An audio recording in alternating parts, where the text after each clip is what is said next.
नमस्कार दोस्तों, स्वागत है आपका वीके न्यूज में। खबर है अतीक अहमद को लेकर, जिसे लेकर अब उसे दोषी करार दे दिया गया है। कुल 11 लोग आरोपी थे, जिसमें से 7 लोगों को जो है वो दोषी नहीं माना गया है, लेकिन 3 लोगों को दोषी करार दिया गया है।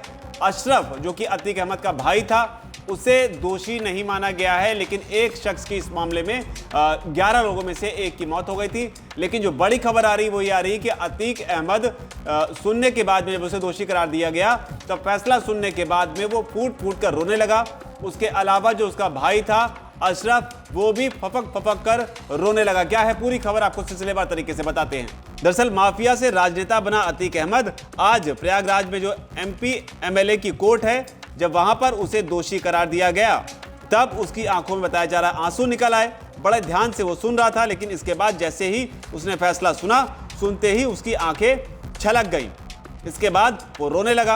हालांकि जो जानकारी निकल कर आ रही है उसके मुताबिक ये भी बताया जा रहा है कि जो अशरफ था वो भी उस समय रोने लगा और वो फपक फपक कर रो रहा था।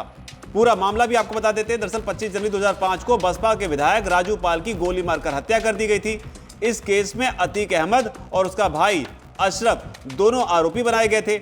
इसी केस में राजू पाल के रिश्तेदार उमेश पाल मुख्य गवाह बने थे और उमेश पाल को भी 28 फरवरी 2006 को अपहरण कर लिया गया था।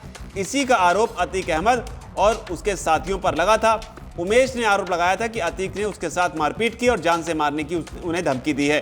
17 साल पुराने इसी मामले में, उमेश पाल के अपहरण के मामले में, आज प्रयागराज की एमपी एमएलए कोर्ट ने बड़ा फैसला सुना दिया। कोर्ट ने बाहुबली रहे अतीक अहमद समेत 3 आरोपियों को दोषी करार दे दिया।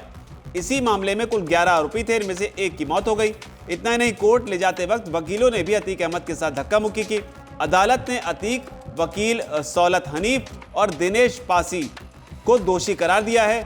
हालांकि अब सजा का इंतजार है। सजा क्या सुनाई जाएगी उसका इंतजार है, लेकिन बड़ी खबर यही है कि कोर्ट में जब फैसला सुना तो अतीक अहमद रोने लगा।